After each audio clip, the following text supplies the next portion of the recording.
Assalamualaikum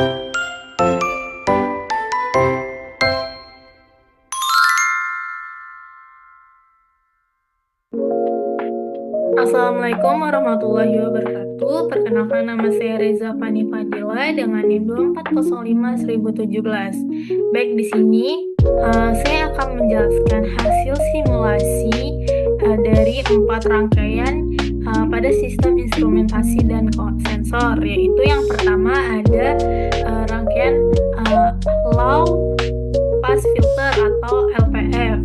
Yang kedua itu ada high pass filter atau HPF. Yang ketiga itu ada band pass filter atau BPF, dan yang keempat itu ada komparator.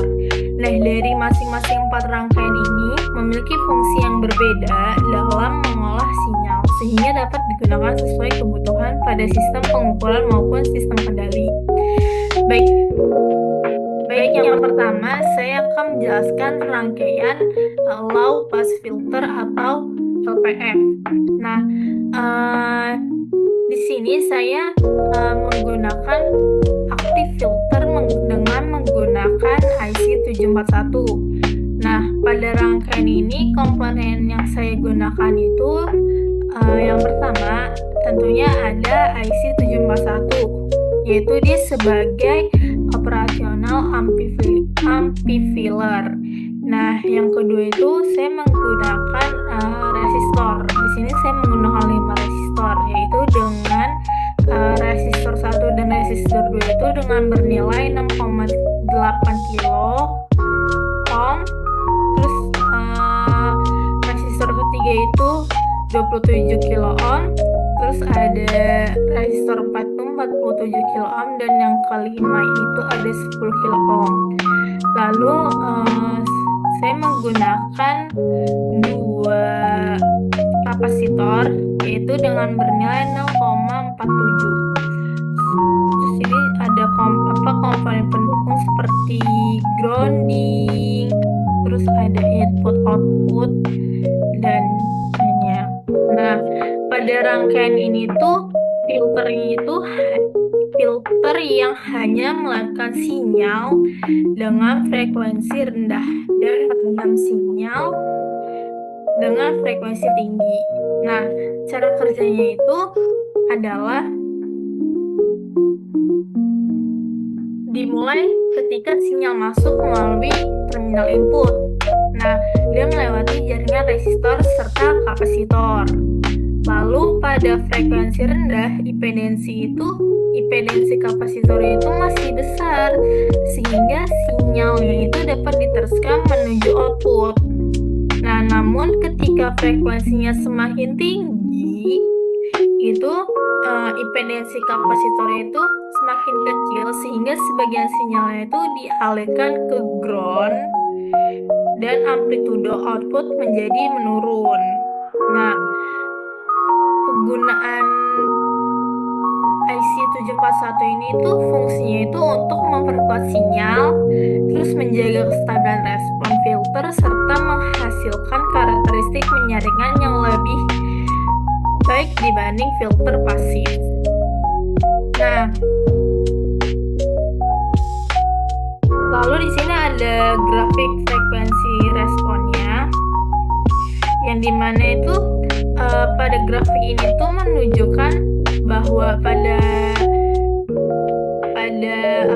frekuensi rendah nilai gain relatif tuh stabil, sehingga sinyalnya itu dapat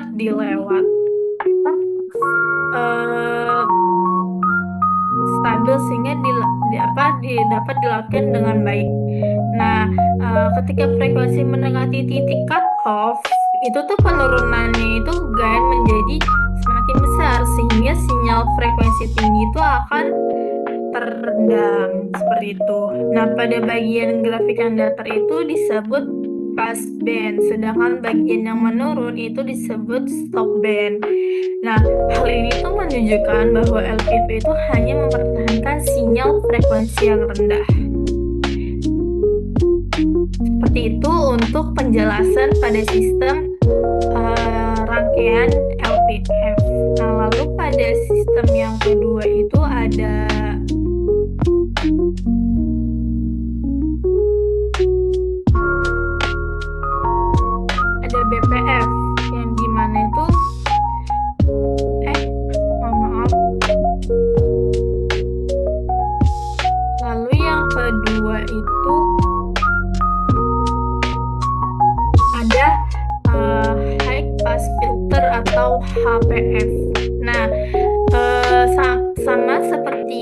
LPF di sini saya masih menggunakan active filternya itu menggunakan IC741.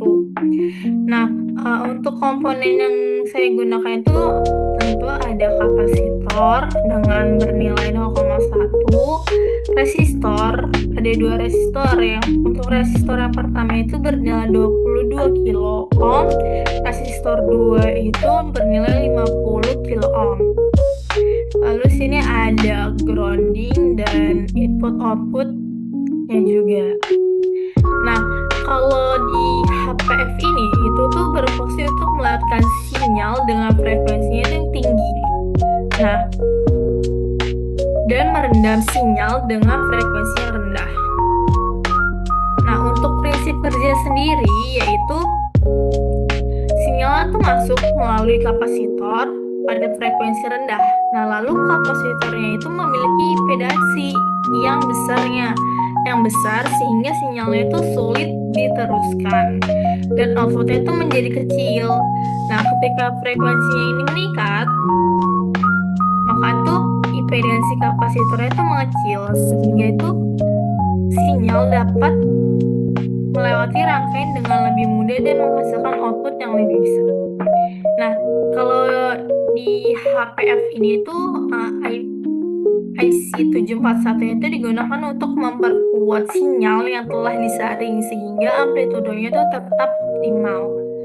Lalu di sini untuk grafiknya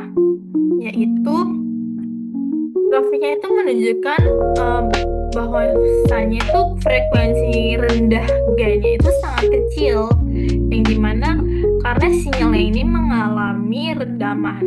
Nah, sehingga kenaikan frekuensinya ini gainnya itu meningkat hingga mencapai kondisi yang stabil setelah melewati frekuensi cut off. Nah, pada bagian kiri grafik ini yang menurun ini itu yang dinamakan stop band, sedangkan bagian kanan merupakan pass band. Artinya HPF ini hanya mempertahankan sinyal yang memiliki frekuensi tinggi.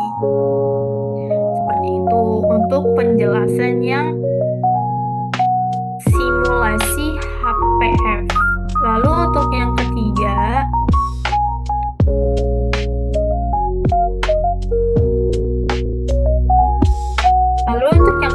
di sini menjelaskan rangkaian band pass filter atau BPF. Nah, pada rangkaian BPF ini saya menggunakan dengan tipe tuh passive RC filter, yang dimana tuh saya menggunakan komponennya 2 kapasitor. Nah, pada kapasitor yang pertama C1 itu bernilai 100. Lalu yang kapasitor kedua itu bernilai 10, resistor pertama 10 kilo ohm, dan yang R2 itu sama 10 kilo ohm. Nah, kalau untuk BPF ini tuh merupakan itu filter yang hanya melakukan sinyal pada rentang frekuensi tertentu dan meredam frekuensi yang terlalu rendah maupun yang terlalu tinggi. Nah, untuk prinsip kerjanya sendiri yaitu gabungan antara HPF dan LPF, dimana untuk sinyal pertama kali masuk melalui C1 dan resistor R1 itu tuh yang membentuk HPF. Nah, pada frekuensi rendah impedansinya kapasitornya masih besar sehingga sinyalnya itu sulit diteruskan dan outputnya itu menjadi kecil. Nah, ketika frekuensi meningkat, sinyalnya itu dapat melewati bagian HPF dan diteruskan menuju tahap berikutnya yang terdiri itu dari resistor R2 dan C2 sebagai LPF, di mana tuh frekuensi yang terlalu tinggi kapasitor C2 itu akan mengalirkan sinyal ke ground sehingga amplitude outputnya itu kembali menurun. Nah, dengan demikian itu hanya sinyal yang berada di antara frekuensi bawah dan frekuensi atas yang dapat diteruskan menuju output, seperti itu. Nah, Nah, untuk grafiknya sendiri di sini tuh menunjukkan bahwa pada frekuensi rendah nilai gainnya itu masih kecil karena sinyalnya itu ditahan oleh bagian HPF.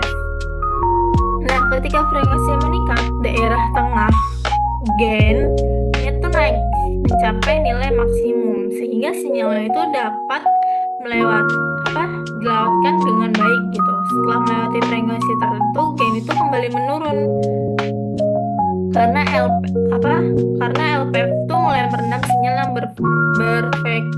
berfrekuensi yang tinggi gitu.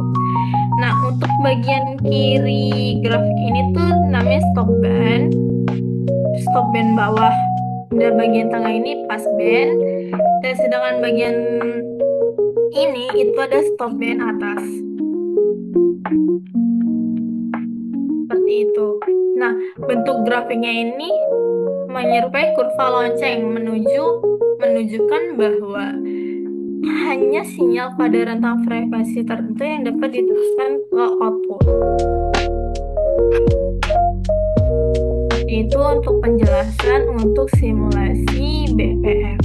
Lalu yang terakhir itu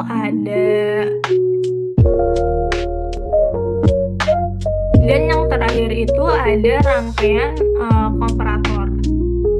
Dimana tuh rangkaian ini tuh menggunakan LM324.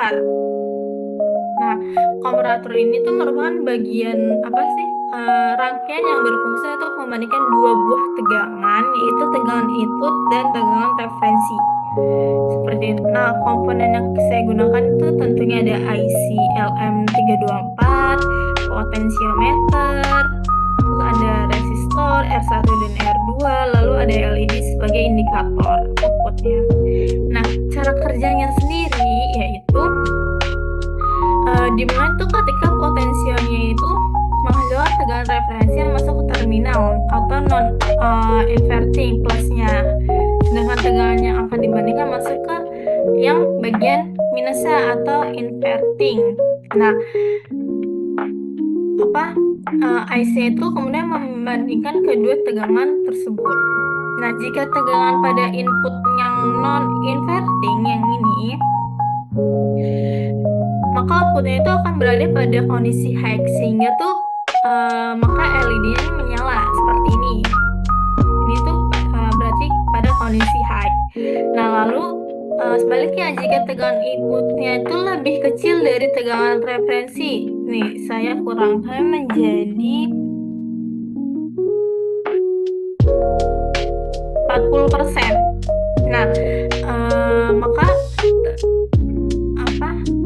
outputnya itu menjadi low dan LED-nya itu akan mati. Seperti itu.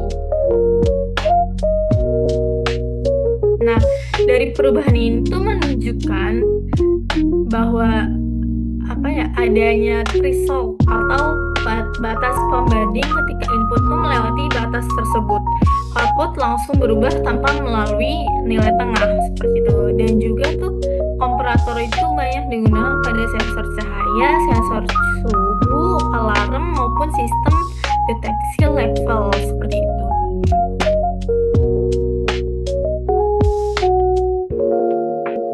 Nah, itu saja untuk penjelasan 4 rangkaian ini, yaitu ada LPF, HPF, DPF, dan komparator. Nah, dari rangkaian ini tuh merupakan bagian penting dalam sistem instrumentasi dan sensor. Kenapa? Karena itu berperan dalam menyaring, memperkuat, membandingkan, dan mengolah sinyal sebelum diproses lebih lanjut oleh sistem kendali atau microcontroller dengan penggunaan filter dan komparator yang tepat. Maka kualitas data yang diperoleh itu dari sensor menjadi lebih baik sehingga sistemnya itu dapat bekerja dengan lebih akurat dan andal. Nah, sekian penjelasan dari yang dapat saya sampaikan. Terima kasih. Kurang lebih mohon maaf. Wassalamualaikum warahmatullahi wabarakatuh.